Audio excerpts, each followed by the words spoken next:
Without further ado, I want to introduce you to Dr. Pradeep Mettu, certified oculofacial plastic surgeon, founder of Raleigh Eye Care and Face, and renowned as Raleigh's premier eyelid specialist.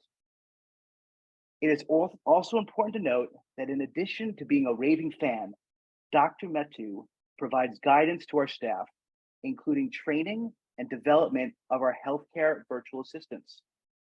This, along with our endless commitment to the ever-evolving HIPAA compliance, is the major reason behind our success in this space. Thank you, Mike, for that great introduction. I appreciate it. I will, at this point, introduce Rose, who is a virtual assistant who's been working with me for a year now. And Rose has had extensive customer service experience, which is very apparent as soon as she joined our team. So we're very grateful for that. Rose is very smart, diligent, hardworking, great communicator. She really has all the attributes that you'd really want in a team member. And Rose, you're very much appreciated, and thank you for being here today as well to join me on this webinar. All right. Well, it's good to have you, Rose. Thanks for joining us. How are you? Oh, hi, Nathan. Hi, Doctor. Hi, Mike. Hi, everyone. I am doing fine. Yeah, it's a privilege for me to join with on this webinar and to share with you all my experience as a virtual assistant with a great doctor, Dr. Mettu. Thank you. Thank you for joining us. Asked me to ask you, what prompted you to consider using a medical virtual assistant? Yeah, so to be able to answer that question, I'll tell you a little bit more about my practice and kind of my story and how I got to this point. So in 2019, I started my own practice, solo practice. And when I started, it was actually just me. I didn't have an employee. I didn't have a virtual assistant. And, over time, I grew, and then I ultimately hired a full-time employee. And from there, we grew further. And at that point, I started to think about hiring another employee. And then also, I started to learn a little bit more about virtual assistants. So I started to kind of think about having a virtual assistant join me as a more cost-effective, reliable option to help me grow my practice. Okay, wonderful, wonderful. And as you were growing, Dr. Mettu, I was just kind of curious as to, what was it in that moment that you were kind of seeing things go on in your practice? What was it that kind of led you to make that decision at that point that like, now's the time? Because that's really what they were asking, right? Because this particular oculofacial plastic surgeon I was talking with had a growing practice. They had hired their first employee. So kind of that similar situation as you. And what was it in your psyche that was like, now's the time to do a virtual assistant? Yeah, so one thing was I realized that there were several things that we could potentially get someone to help with that would allow us to focus more on patient care. That was one thing. But what really kind of accelerated that process was I had a situation where I had an absence of my employee, and I realized I wanted somebody who could help me even when my staff was out. And one thing I really liked about what BBC Global could offer was, of course, the virtual assistant and everything they could do, but also kind of a buffer, someone else, for example, if Rose is going to be gone as well one day, there's someone else that can fill in. So just someone who I knew I would have a partner who I could always rely on to help me take care of patients. Sure, sure. I guess the best way to ask it is, could you share some of us your initial concerns and hesitations, kind of that gut feelings that you might have been having whenever you were considering a virtual assistant? And, Rose, appreciate it. Close your ears. I don't want you to think there was any concerns about you. You're fantastic. Okay. Yeah. So I'd be happy to comment on that. So, I've heard of virtual assistants for some time, and it had kind of been on the back of my mind, over the years. But then, of course, I mentioned the circumstance where it started to make me think a little bit more seriously. But my concern had all along had been the privacy and security aspects. As you know, many virtual assistant companies have virtual assistants working from home. And I would just never was quite comfortable with that arrangement from a privacy and security standpoint.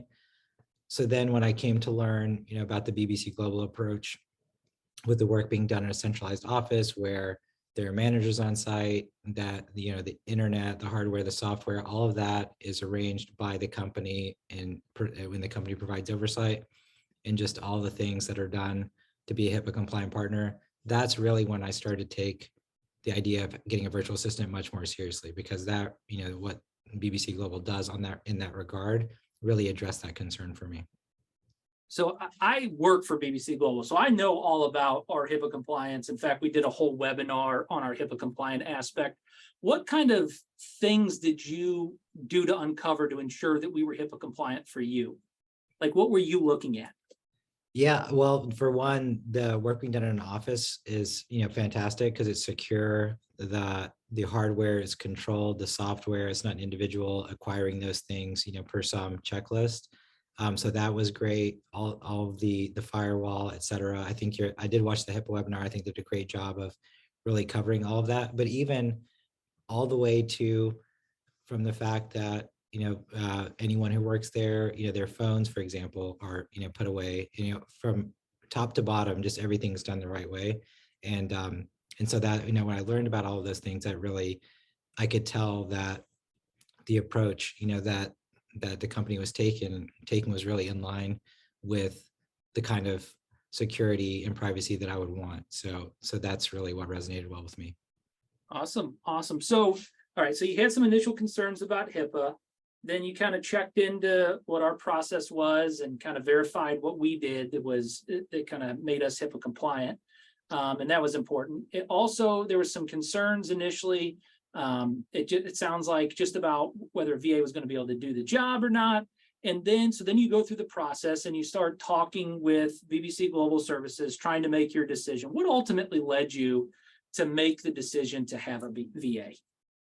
Well, I think the privacy security thing was probably definitely the biggest thing. And once I felt like that was addressed, I think the major barrier was kind of lifted there in terms of me moving forward.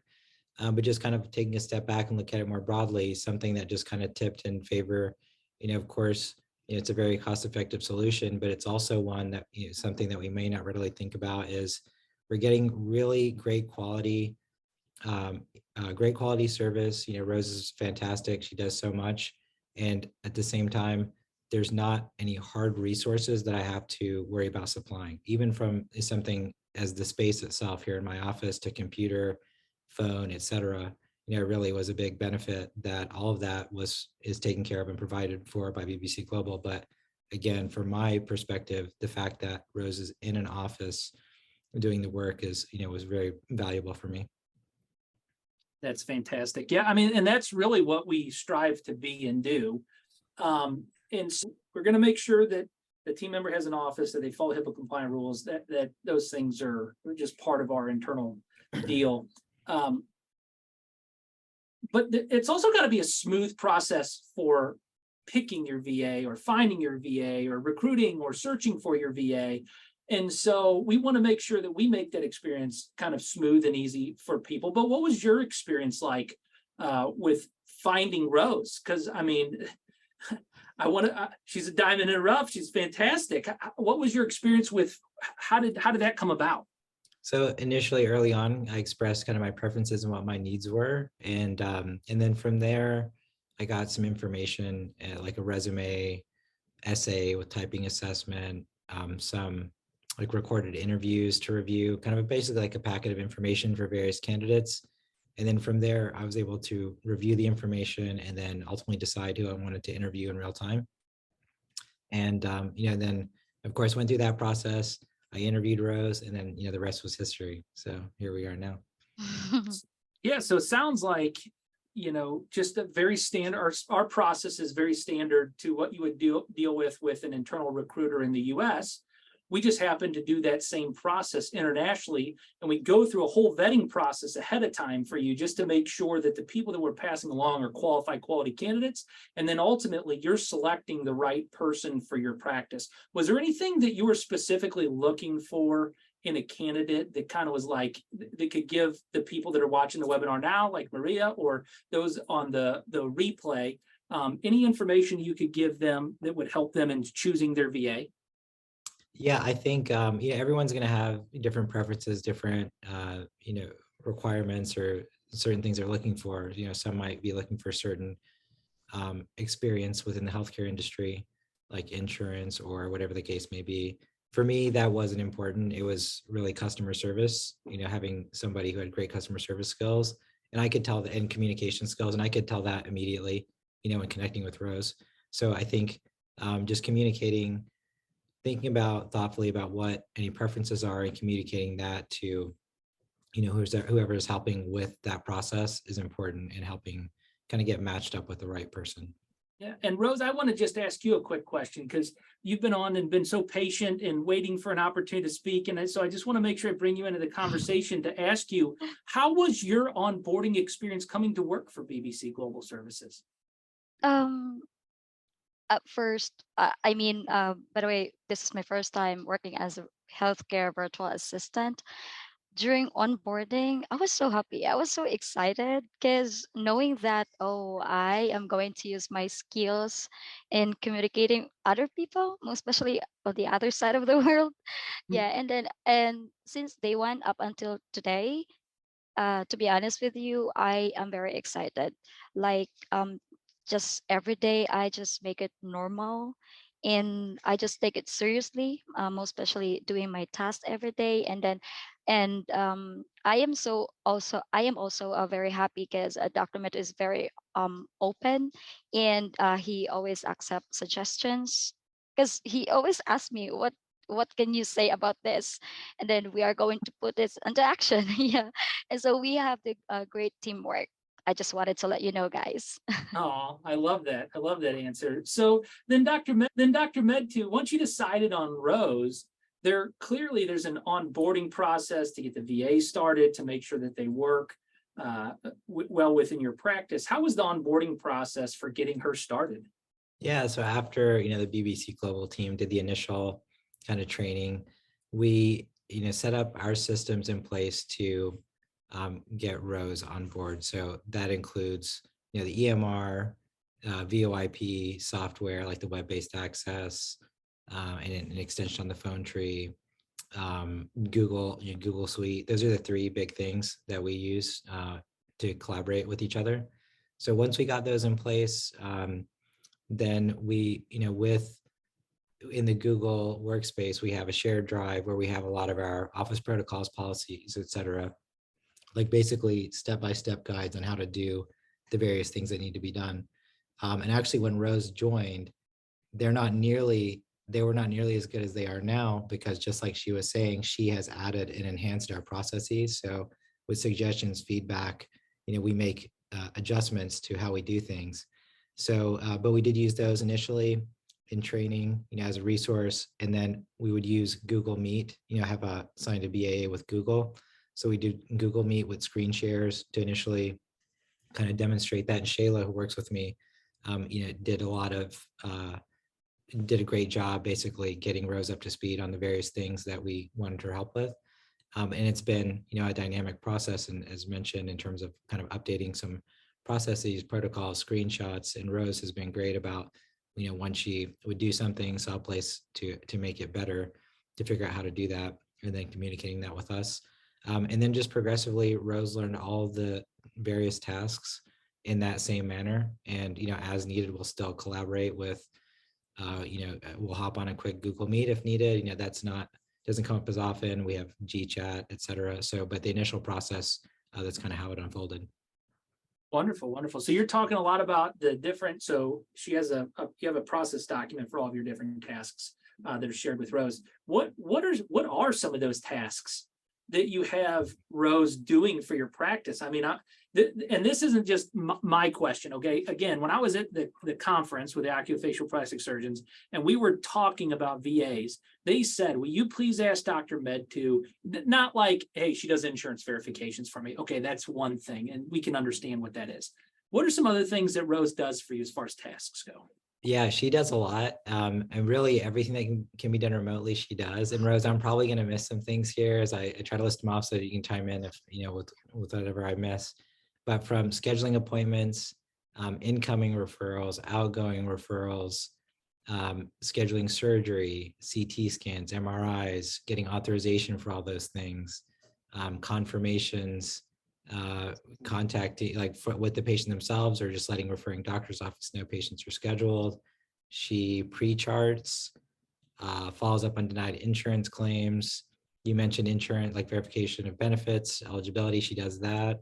Not only that, actually, though, she'll also calculate how much a patient will owe, based upon these deductible plans, co-insurance plans, or even copay plans. So identify with insurance how much a patient will owe and communicate that to the patient in advance. That's one of our processes to inform patients ahead of time, not at the appointment itself. And so she does all of that in advance of the appointment, make sure all the appointment notes are updated with why a patient's coming, what Shayla needs to collect here in the office, just everything you could do remotely. Rose is doing it. And Rose, just for you, is there anything that Dr. Mettu, he covered a lot of stuff. That was an impressive list, by the way. I was trying to sit here thinking with my job, like Mike has me doing stuff for him. I'm wondering if I do that much for Mike. but is there any other tasks that you do that Dr. Mettu didn't mention? Let me see. Yeah, I also reaching out patients because recently when Dr. Mettu asked me if what would be the best way to provide good customers for patients, because we are just three, Shayla, Dr. Mettu, and I. So most of the time, we just send text messages to the patient, and then I just realized that why not? I am going to call directly to the patient so that it will be more easier for them to set up an appointment or to ask what are their concerns. So yeah, that's one of the tasks that I'm doing every day. So I am calling patients just to ask if they would like to set up an appointment, and then I'm going to reach out to referring doctors also, because sometimes Dr. Mettu will ask me to refer us some patients to another provider. And what else? I am also following up claims to insurance companies, and yeah, something like that.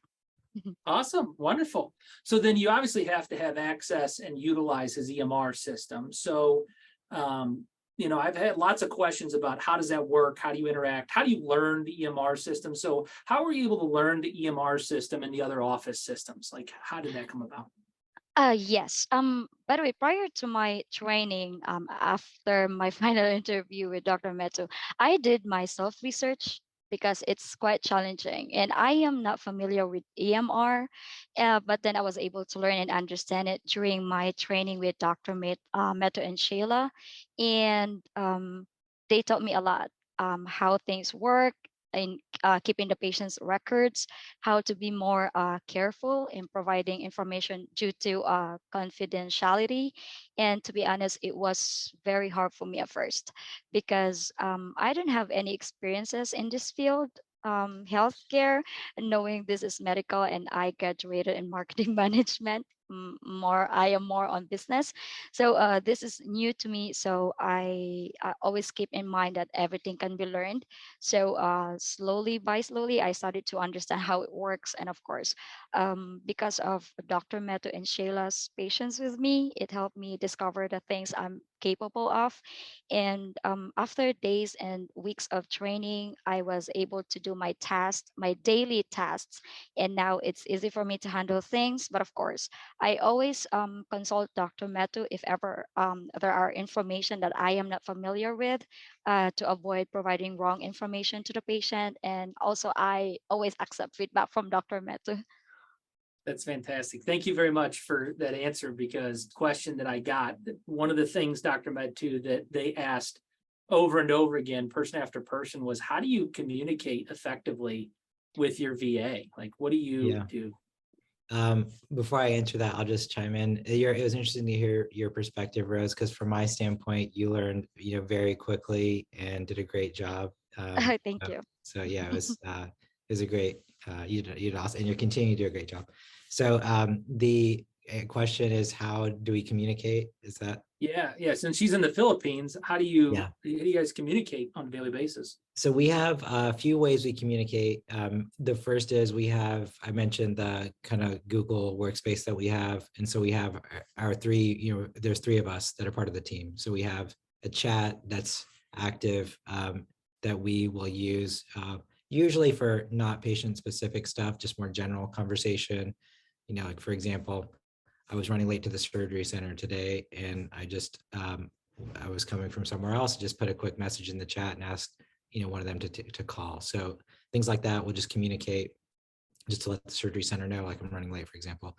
Other ways we'll communicate are the Google, like a Google Meet. We'll do, a screen share. Like for example, there was some glitch in the software, I think, for the posting a surgery. And so that's a situation where we just hopped on a quick screen share to sort of figure out what was going on there. So an example, you will utilize that as needed for that kind of situation. We will communicate through our VoIP, the software, the web-based application has internal notes where in a patient text conversation that we're having, or even phone log, we can communicate with each other. So we'll do some patient-specific communication there. And then with our medical record, really, there are tasks that are assigned, to each of us, and we'll send tasks back and forth that are associated with the patient with an update or question or something along those lines. So we'll communicate about specific tasks in that way. So those are the three ways that we're communicating primarily.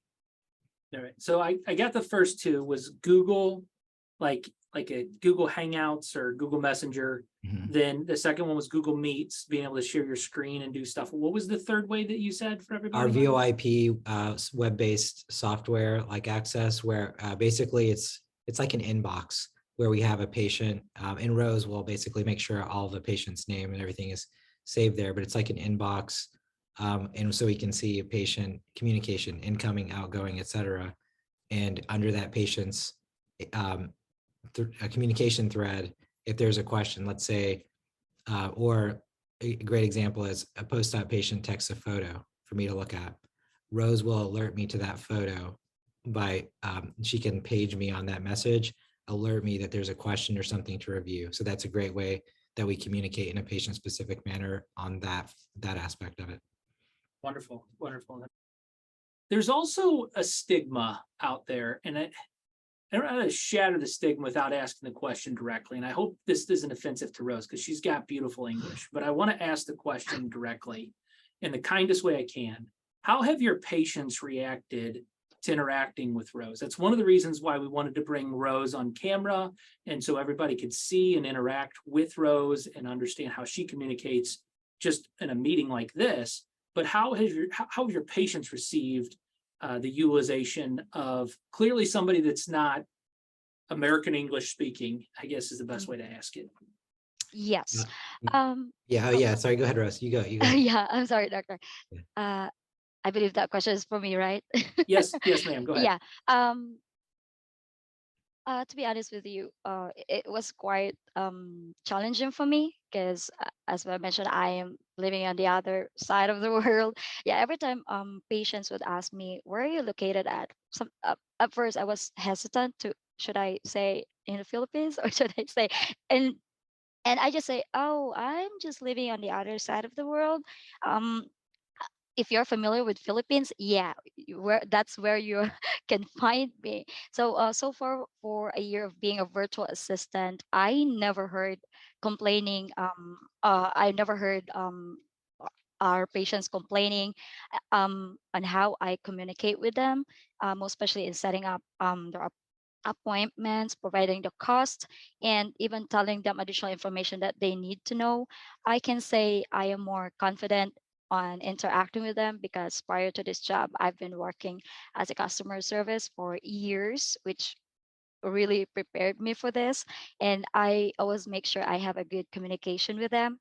And now Dr. Mettu created a new website, which I was so happy because he added my photo and my information there. So if you're going to visit the website, the patients will know that, oh, she's coming from the Philippines. So yeah. And there was one of our patients, like I said, hello, thank you for calling Raleigh Eye. And then, oh, you're Rose, you're from the Philippines. You graduated at University of Mindanao. I just said, oh yeah, that's me. How are you? Yeah, Oh, and yeah, adding the information on the website, it's really great, and I am so thankful to Dr. Mettu about that. Dr. Mettu, what's been your experience from the patient's perspective? What feedback have you gotten about the fact that you're utilizing a medical virtual assistant in order to help you grow and run your practice? Yeah, we've had just nothing but positive feedback. Rose, as you can tell, has great customer service communication skills. So I've had a lot of positive feedback as well, specifically with regard to her communication and how prompt and timely she is at addressing patient concerns. And it's interesting though, because I think there are a large number of patients where it's not readily apparent that she is not in our office. Because we do have plenty of patients who come here expecting to meet Rose, and I think they're probably disappointed that they're not meeting her. And so, so that's another perspective to offer. And then, when they're asked her, because it's just me and Shayla here in the office, and I'll just say, she works remotely, but no one's really ever asked beyond that.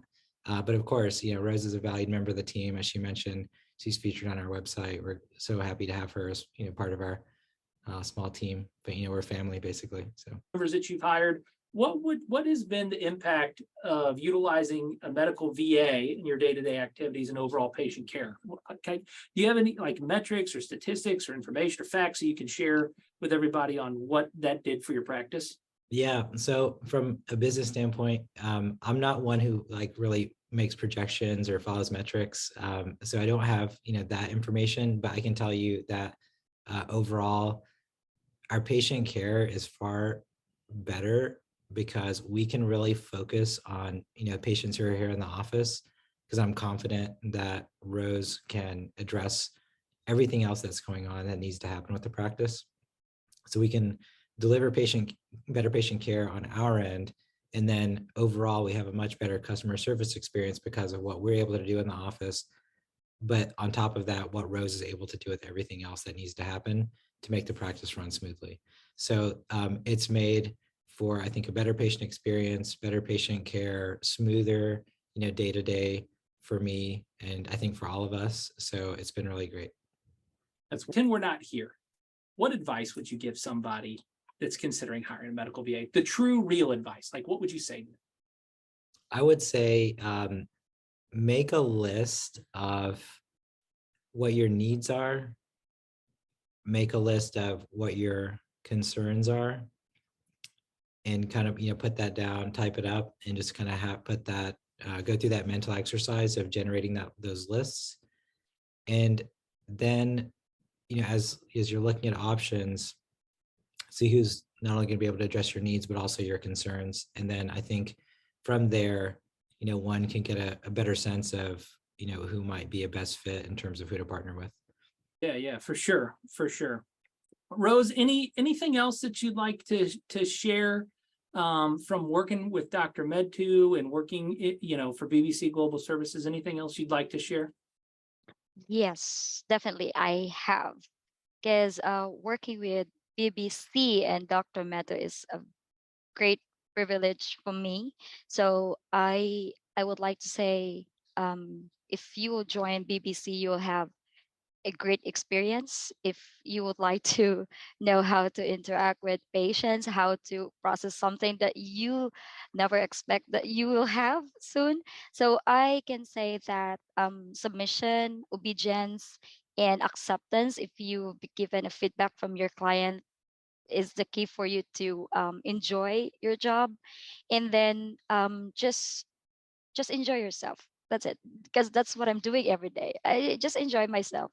I just I just allow myself to explore. And if you are going to ask Dr. Meto, I keep on asking to him some questions like, Doctor, I'm not familiar with this. I was just like a kid, like I don't know anything. So every time that he will give a feedback, I have here my notes, like, okay, for today, this is a feedback from Dr. Metu, and then for the next day, this is my feedback. Because I always make sure that on the next day, I am going to do those things that I wasn't able to do yesterday. So for today, my goal is to do it right, and that's my advice.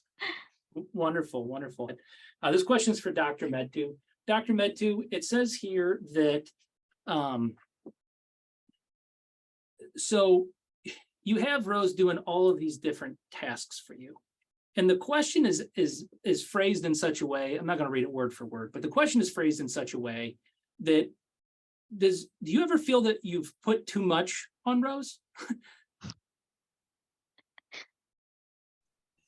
I have not thought about it that way. I know there's a lot of various things that she does. She does it all very well and is very efficient and is very capable. So I don't have any hesitations in that regard. And the way we operate our practice and run things, I can see how things are unfolding. I can see what she's doing. We have great, open communication, and I don't feel that way. And I've not gotten that sense either. So I think that she is doing a phenomenal job with all of the different tasks, that are Yeah. sent her way. Yeah, Rose, how about you? How do you feel about the workload that you have right now? Do you feel it's manageable? Do you feel like you're able to get everything done usually in a day?